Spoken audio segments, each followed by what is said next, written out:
Hello, everyone. Welcome to a special Foolish Fish video where we're actually meeting Dr. Angela Puca. Thank you so much, Dr. Angela Puca. A lot of you viewers will know Dr. Puca from her own YouTube channel, Angela's Symposium. A fantastic channel. I can't recommend it enough. Angela, do you want to say hello? Hello.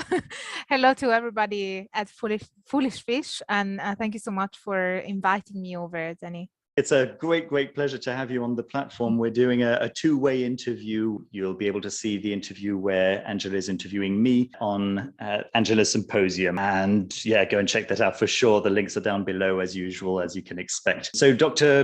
Puca, Angela, she holds a bachelor's and master's degree in philosophy. In 2001, the University of Leeds awarded her a Ph.D.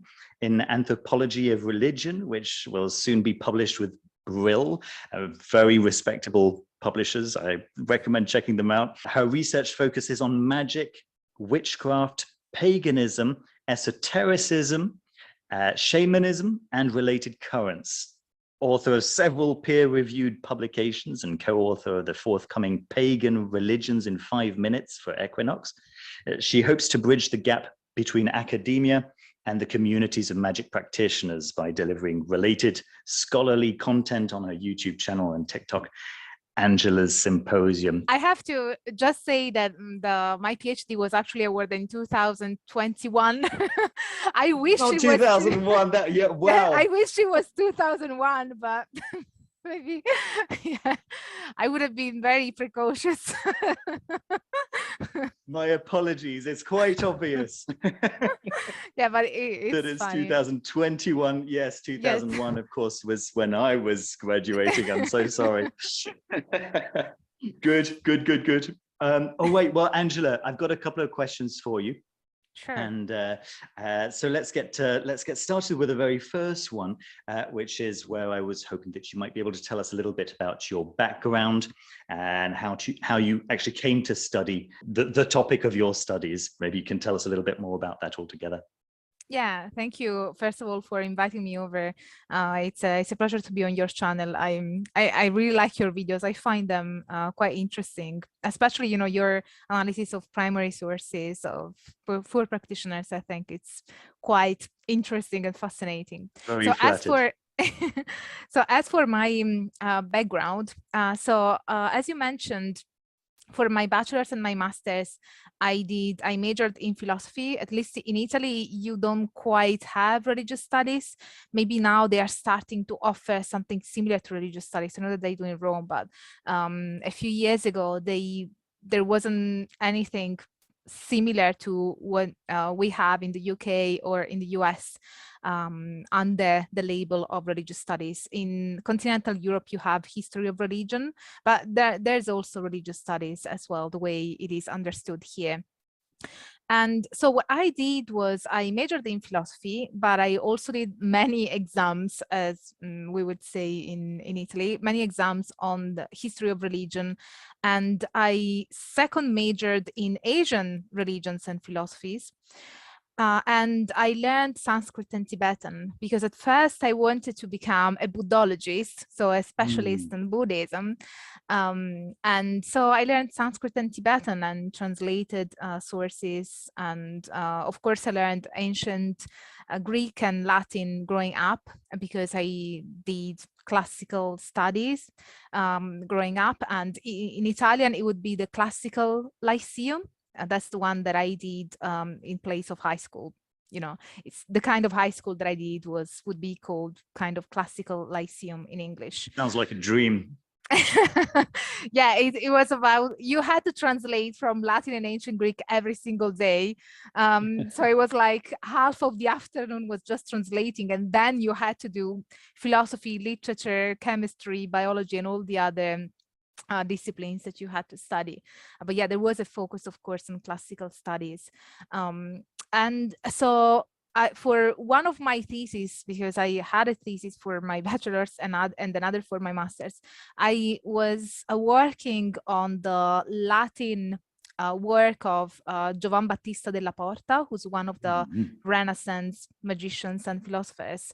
And the book was Magia Naturalis, which is the natural magic, basically. Yes, it recently got republished by Black Letter Press. Very, very nice edition. Yes, yeah, he's quite. I think he's not as known. I don't think. He's not. You're quite right. Yeah, compared to Giordano Bruno and Tommaso Campanella, Marsilio Ficino is very loved and known, I think, and Giordano Bruno as well. But others, I think, are not as known. But yeah, Giovan Battista della Porta was also from Naples, because I'm from Naples, Italy.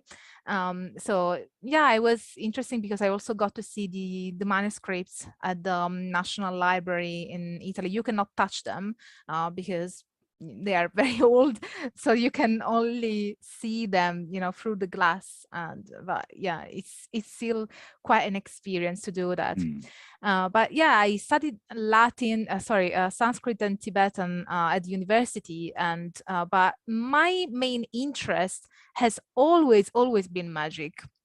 So the thing is that while I was at university, I had no idea, honestly, that it was possible to study academically magic in the contemporary world among practitioners. It's something that it is still undeveloped in Italy. But then I came across on YouTube, so see, YouTube is important, can be important. I came across a video, a presentation by Dr. Jenny Butler. Now she's a friend of mine and she's an Irish scholar. And it was a presentation on her PhD, and it was on contemporary pagan witchcraft in Ireland. And for me, that was kind of an epiphany. It's like, what? It's possible to study magic in the contemporary world from an academic point of view. So it was a big revelation for me. And so that's how, the shift kind of happened, partly because Buddhist studies, at least in continental Europe, tend to be heavily philological, and that was not my interest. So I find fascinating to learn new languages. I'm speaking in a second language now. I find fascinating to learn new languages, but for me, the focus is not the language in and of itself. I like to go to the meaning and the philosophy and explore, the meaning making that is behind the religious experience and the practice. So those are the things that interest me. And I realized that in Buddhist studies, you had to be heavily focused on philology, which was not particularly my interest. And so I kind of shift my research interest towards more the contemporary side of studies on magic. And so my PhD is in Anthropology of Religion. And so now I work more on the contemporary world. And I find I'm still extremely fascinated by the history of magic and esotericism. So this is also part of my research interest. But it's really fun to do field work with practitioners and with people. I'm sure. It can be also quite challenging. It is extremely tiring and trying, and can be challenging because people are unreliable. So sometimes, you have to deal with that as well. But I don't know, I just find it so captivating to just study with people and doing field work and being immersed in the community and having to deal with the dual side of you doing participant observation. So you participate in rituals, but at the same time you're there as a researcher, and because of the ethical approval that you have to go through as an academic researcher, you have to always say that you are a scholar and that you are there doing field work and that you are collecting data from the experience. And that obviously affects the way people see you. And that's also interesting. And I included part of that in my PhD as well, the reactions that people had when I introduced myself as a researcher. And the reactions would vary quite significantly sometimes. I can imagine. Yes. Yes, I can imagine. I can imagine it having a direct effect on the feeling of the ritual itself. This additional component, right? Yeah, I always try to be extremely respectful. So my impression has always been that practitioners, people participating, tend to be more affected at the very beginning. So as soon as they know that I'm a researcher, but then when they get comfortable with me and around me, it's just, they just forget that I'm a researcher, Of and they start course. telling me all sorts of things. So, and of course, even in that case, I'm always respectful of my informants, and when I have to share sensitive information that I think it's important to the understanding of the religious phenomenon, but it could be sensitive for the person, I always tend to anonymize my informants anyway. But yeah, I'm very careful in terms of how I deal with data, and academia tends to be extremely careful anyway. It's not the 19th century anymore when anthropologists would just say all sorts of things about people that would practice magic. Now, whatever the practice, I think that I appreciate that, especially in the UK, because that's the academic system that I'm most familiar with at the moment, because I'm working here at the moment. But yeah, they are definitely extremely careful when it comes to protecting the informants, and That's good to know, isn't it? That's nice. It can also happen that during rituals and participant observation, they might want you to prove that you're one of them in a way or another. So oh boy. yeah, I remember this one occurrence when there was I was doing a shamanic training with the Foundation for Shamanic Studies in Italy, so the core shamanism tradition. And there was a doctor, a medical doctor. I think that he didn't quite like the fact that I was a researcher there doing field work. And so he complained with the teacher that, oh, so we are being observed today. And then the teacher said, nobody here is observing, everybody's participating. And so she just called me to the center and said, Angela, you will do the ritual first. Oh, okay. wow. I was just placed at the center, and I just had to show everybody how to do something that everybody was learning there. So that was embarrassing. Interesting times. Yes. Yes. But then it was funny, because then by the second day, that man, that doctor, actually started to like me, and he felt very comfortable around me. We even had we sat next to each other during lunch and dinner, so he became extremely comfortable with me being there. So I think that it is mostly at first that people may have a reaction of course. Of some kind, but then when you are there and they feel like you're part of the community, then they just they feel comfortable around you, and they don't have the perception of being obsessed, which is obviously not what I want them to feel, even though it is kind of true. But it makes very good sense. So Angela, to that point, maybe could you give us a little bit of an explanation of the difference between primary and secondary sources? I think that in the scholar, the academic environment, the difference is quite important. And yeah, maybe you could give us some ideas about the difference between those. I think our viewers could probably find that interesting. Yes. So in terms of how academics in the field, studying esotericism, magic practices, and similar topics. So the way we talk about primary sources and secondary sources is, primary sources are the books, texts written by practitioners for practitioners. Secondary sources are academic analysis, academic studies on what practitioners do.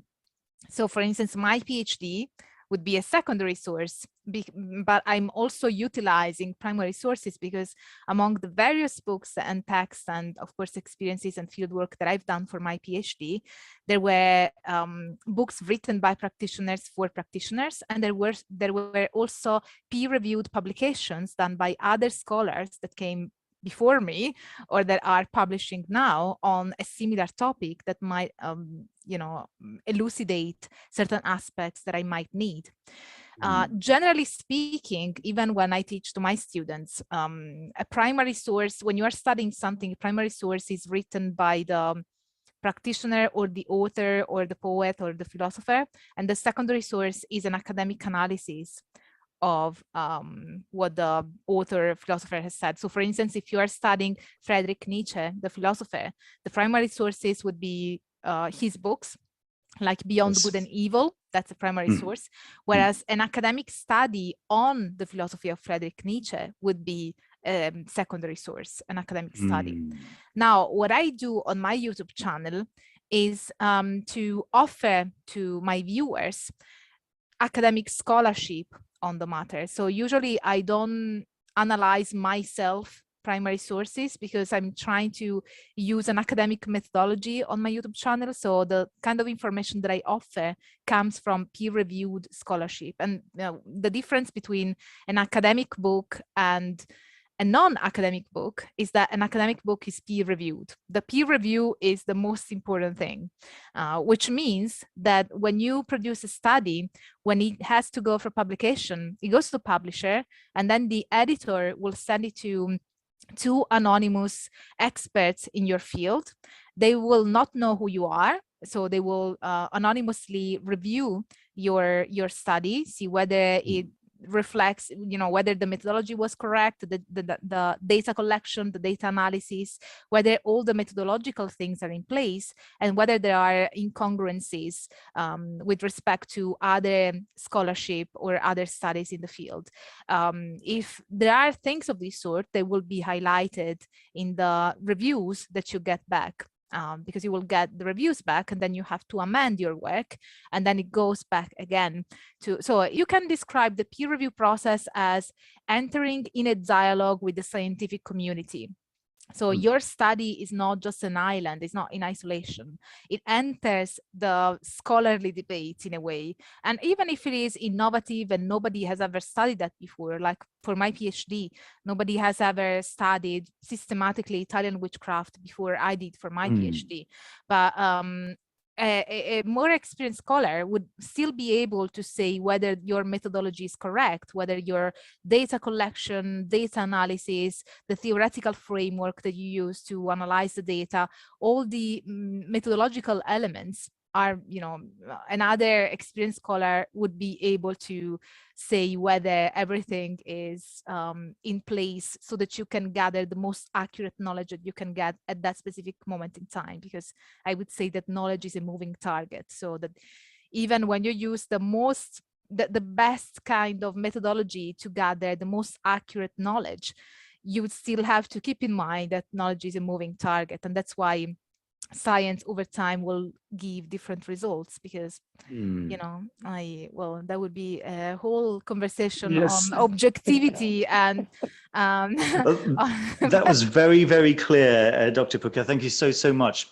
So for my next question, as a scholar, I was wondering if maybe you'd come up against any interesting primary source materials that you think could be at least surprising for a practitioner, a non-scholar practitioner. Yeah, sure. I think many. What we mean by surprising can vary. So for instance, the first book that comes to mind is Magic in Theory and Practice by Aleister Crowley.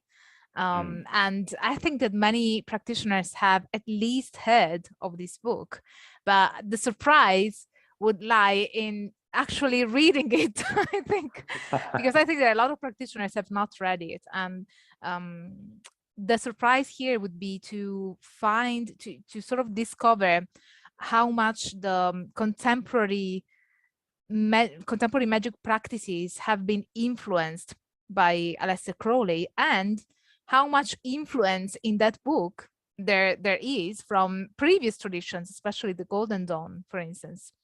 So I think that Magic by Aleister Crowley is definitely one of those essential readings for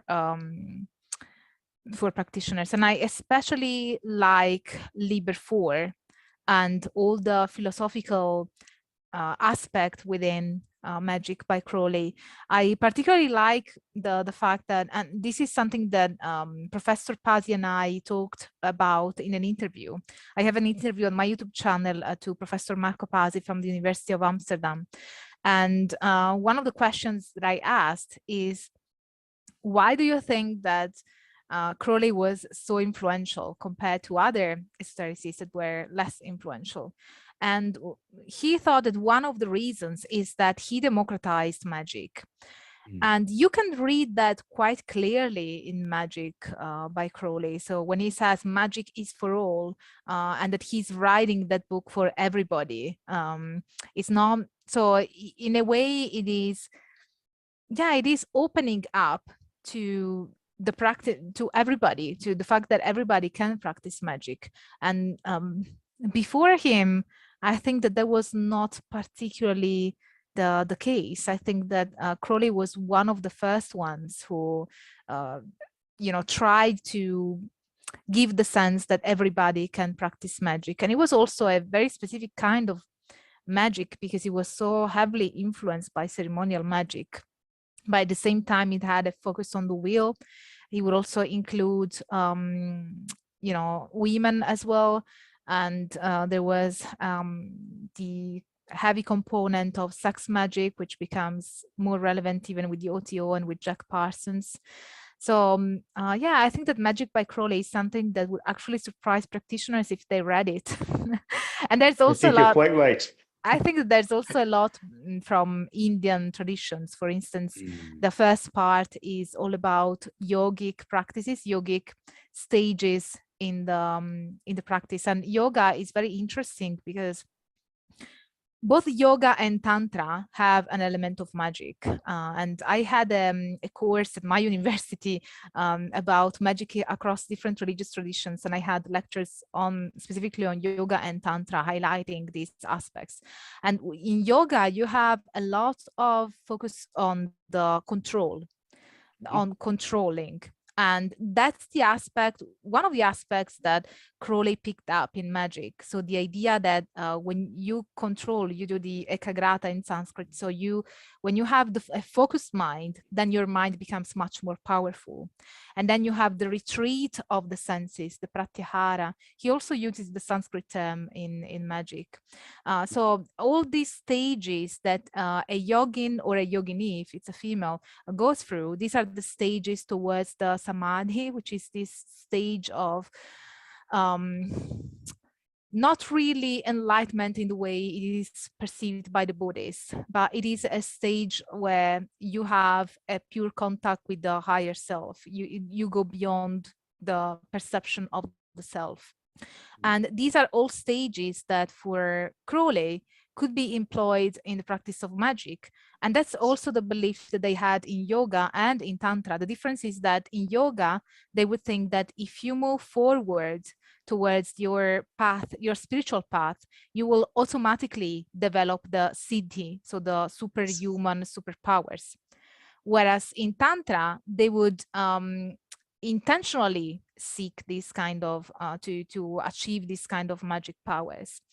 And well, in tantra you don't have that kind of control. It's very different. But it's interesting how he employs these yogic techniques in the practice of magic. And they have been then after Crowley, you will find many books where you have similar kind of practices that have become more westernized, but they still aim at controlling the mind and allowing for a more focused a mental focus that allows you gather all your energy in a way that it is laser focused and more powerful instead of just dispersing your mental energy. I think it was Raja Yoga that Crowley specifically practiced. But I completely agree with you that the Eastern traditions are certainly at the origin of a lot of modern Western practice, and very influential on both the Golden Dawn and definitely on Aleister Crowley. There's no question. Yeah, nice. Yeah, I think it all started with Theosophy, but that's a completely different matter. Oh yes, certainly. You're quite right. All right. Any other interesting ones? Yes. this gives me an opportunity to talk about primary sources, which are the sources written by practitioners, as I just explained, because I don't normally do that in this way on my YouTube channel. I focus on the scholarship, on the academic scholarship. So another book that may interest people and surprise them is The Way of the Shaman by Michael Harner. So I have studied shamanism for my PhD, and I've also undertaken the training by the Foundation for Shamanic Studies in Italy. I think that The Way of the Shaman could surprise practitioners that have not yet come across shamanism and they want to learn techniques, because I think core shamanism really focuses on the techniques, and everybody can practice it and get in touch with their allied spirits. And as more recent practitioners have shown, and even in chaos magic and in other more contemporary practices, this form of shamanism, transcultural shamanism, has been utilized in magic to in a way expand the toolkit of the magic practitioner. So I think that The Way of the Shaman could give some interesting tools and interesting techniques for practitioners. Then we have the works by Jason Miller. And I've never talked about him on my YouTube channel. Well, I mentioned him in the paper that I gave at the European Conference for the Study of Religions, because I gave a paper on Hecate and contemporary perceptions of the Greek goddess. And I also mentioned Jason Miller because he has written and has the sorcery of Hecate. So, but Jason Miller, I find him to be an interesting author, and as a scholar, perhaps what I notice about him is that he tries to create a new form of eclecticism that is less a pure bricolage and has more a rationale behind it. So that's my perception. You know, when I read his works, I get interested in how he employs eclecticism in a way that it's different from a more new agey kind of approach. So yeah, I think that people might like his work, and also the way he talks about communing with spirits. I think it's very interesting, very practical, and very to the point. Yes, Jason's very knowledgeable about a very wide range of practices. I think he's spent quite a lot of time in Nepal. Yeah, he also has knowledge of tantric traditions. That's right. Then another author that I'm not sure your viewers may be familiar with is Judica Eels, or Judica Isles. I'm not sure how it's pronounced. Maybe Judica Eels. I'm not familiar. She has written encyclopedias of spells and witchcraft and spirits, entities, and I find it interesting because there's one called the Encyclopedia of 5,000 Spells, and of course I am familiar. Yes. So you know that one? Of course I do. Yes. Yeah.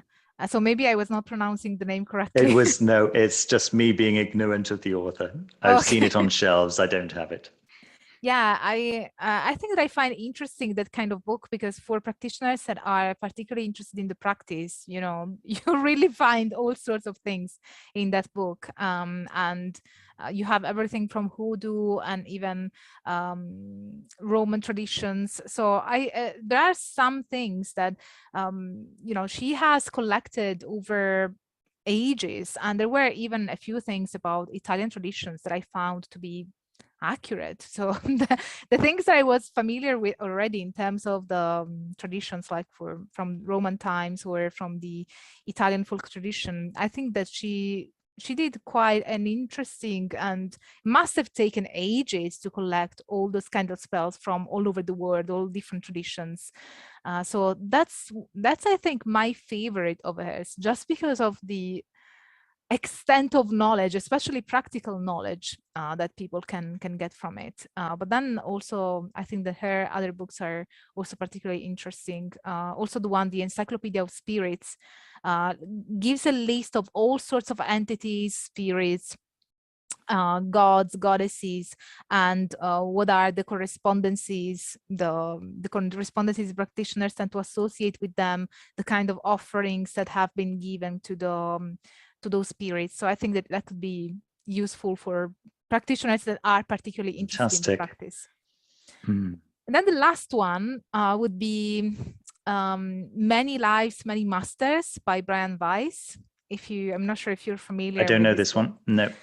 So this was written by a psychotherapist who had this very enlightening experience, because he had this patient who had a lot of mental health issues and physical issues.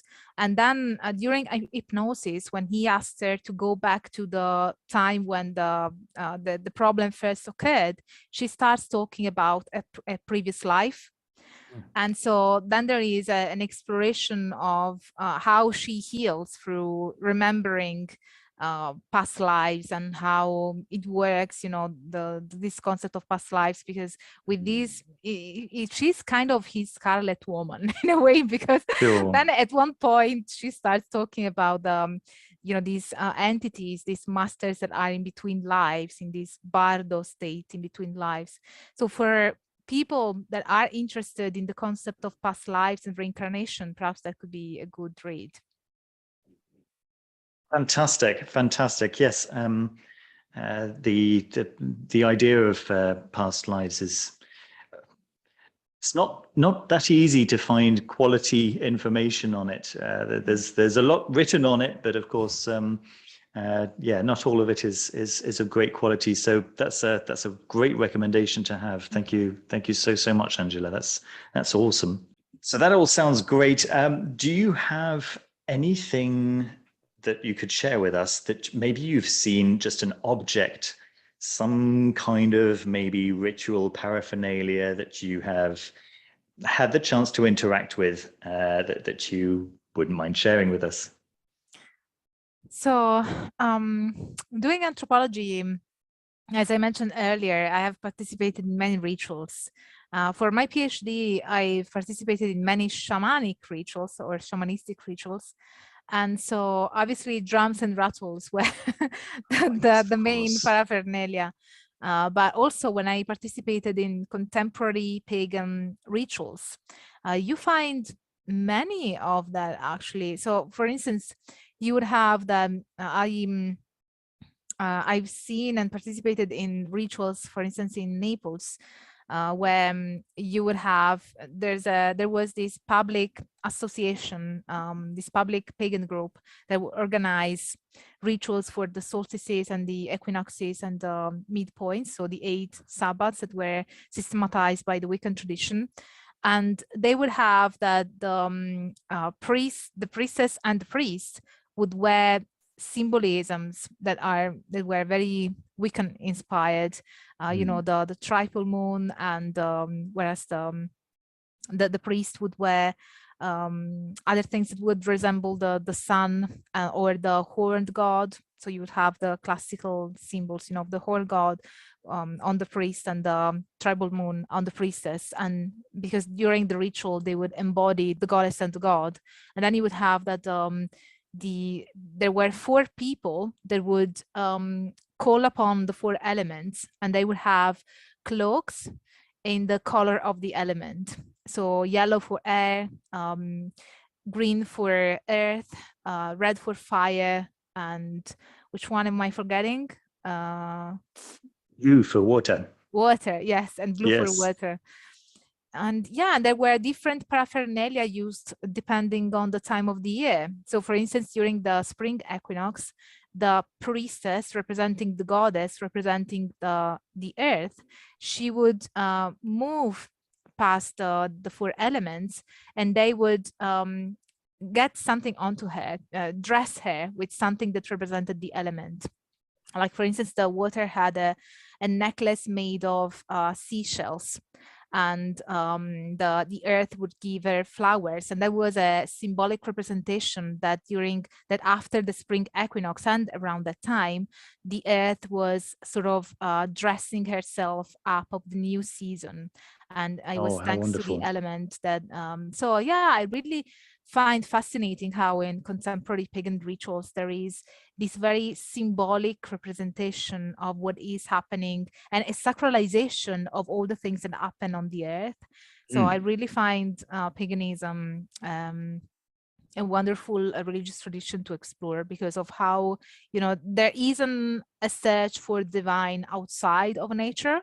It is, you know, there's more an acknowledgement of all the divine aspects that you find just in front of your eyes. And Absolutely. there is a re-sacralization of that in symbolic terms, and I really adore it. Wonderful. Thank you. Okay, maybe for our next question, you could share with us any kind of thoughts that you have on mistaken tropes, mistaken ideas that you regularly see, just people who don't know any better sharing, right? As a trope in the esoteric community that, as a scholar, you've learned about the background and you know that it's not quite that way. That's a very good question, and there could be so many answers. But, but yeah, there are many things. So one thing is obviously as an academic, I tend to have that kind of mindset.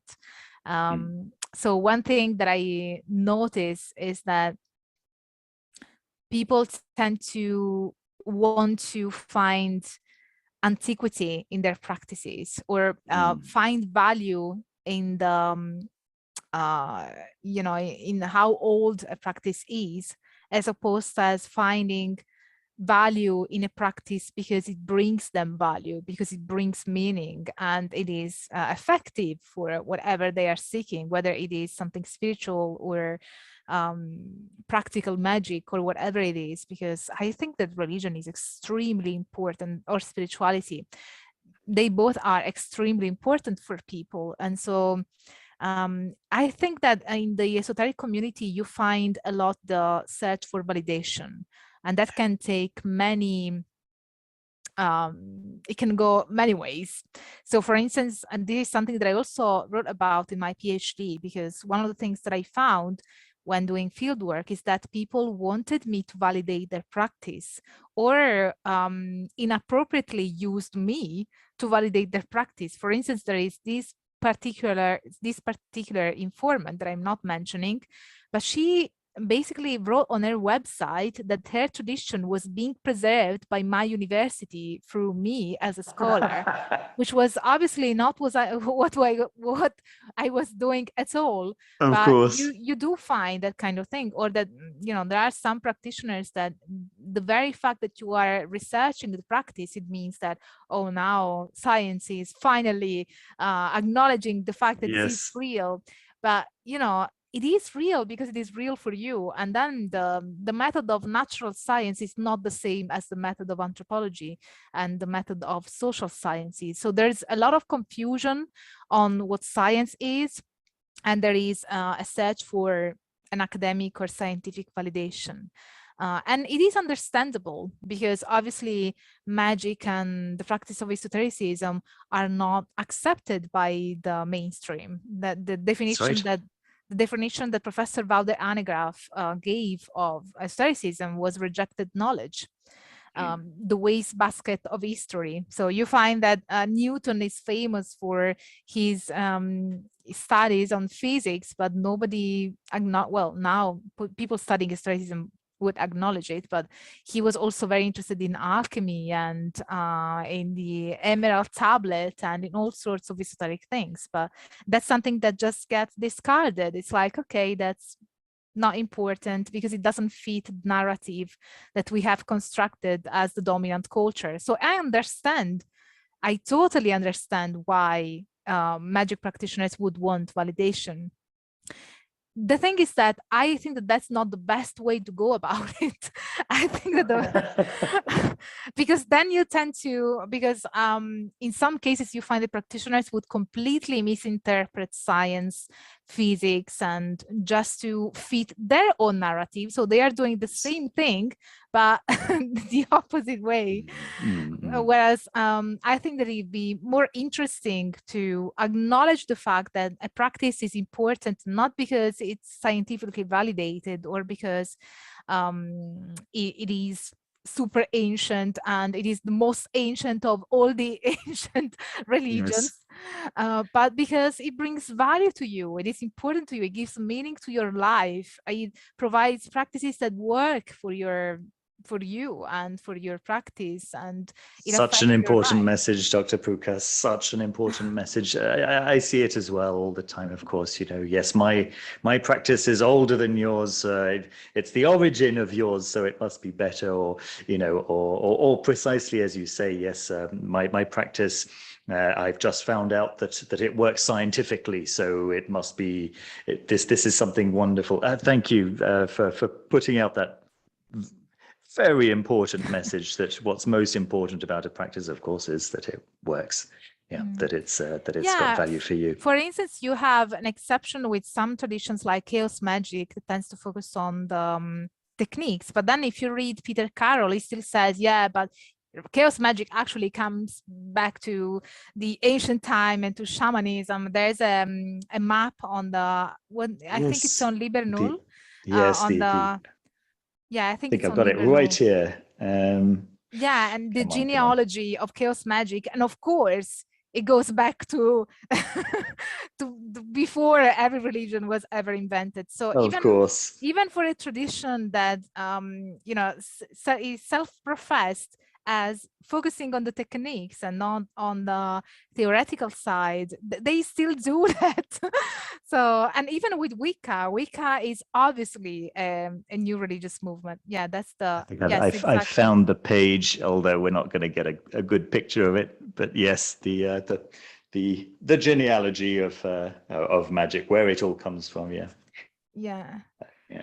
And again, I'm not trying to offend anyone. I think it's totally understandable.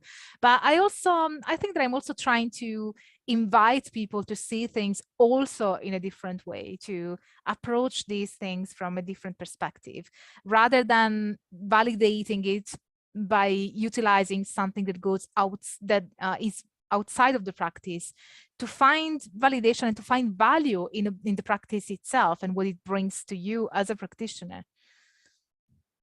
Absolutely right. Absolutely right. Thank you. And maybe finally, if you don't mind, what advice might you have for any young practitioners watching us today who might dream of following in the same academic footsteps as yours?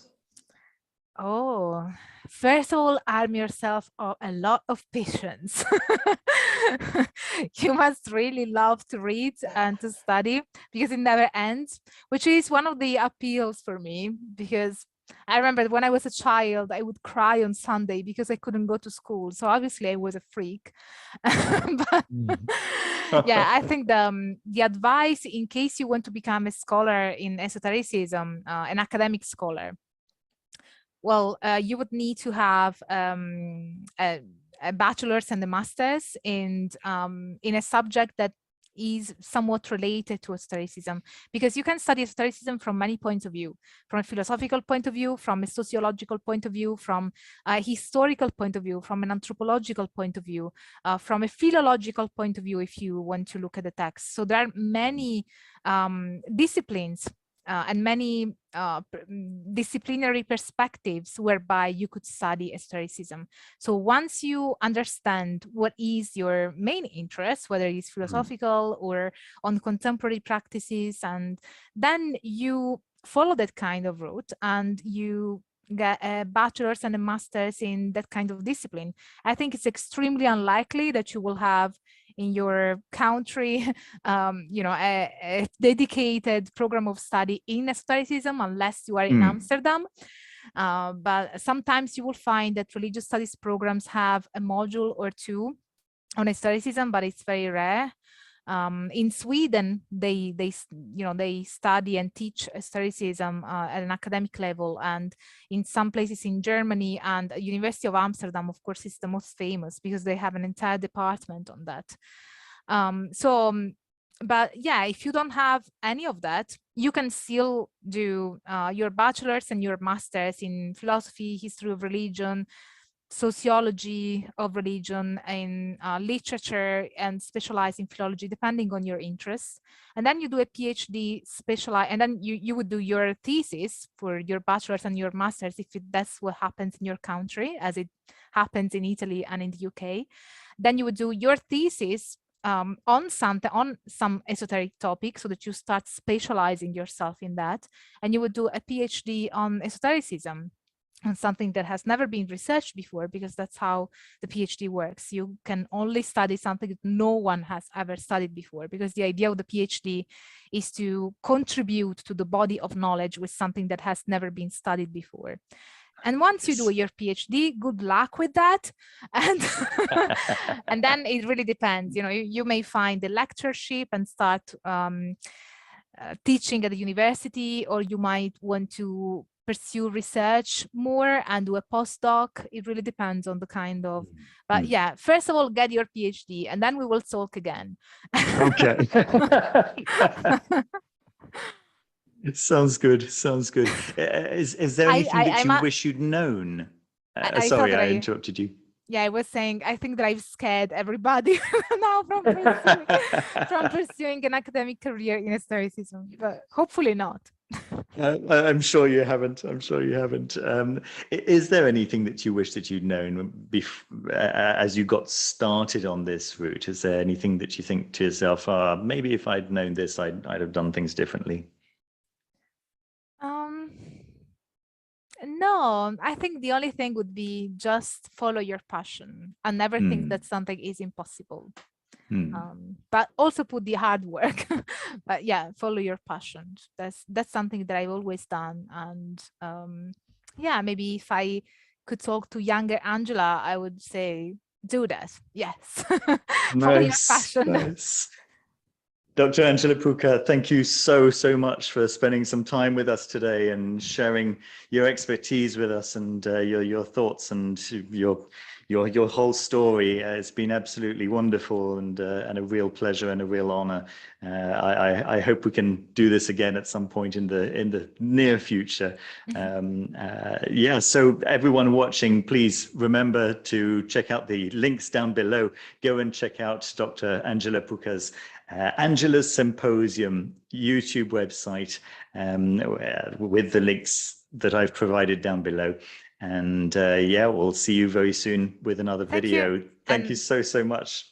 Thank you very much, Danny, for inviting me, and thank you to all the foolish fish viewers that have watched up until this point. Outstanding. Take care, everyone. Don't forget to leave a thumbs up, subscribe down below if you haven't done so already. See you soon. Bye-bye. Bye.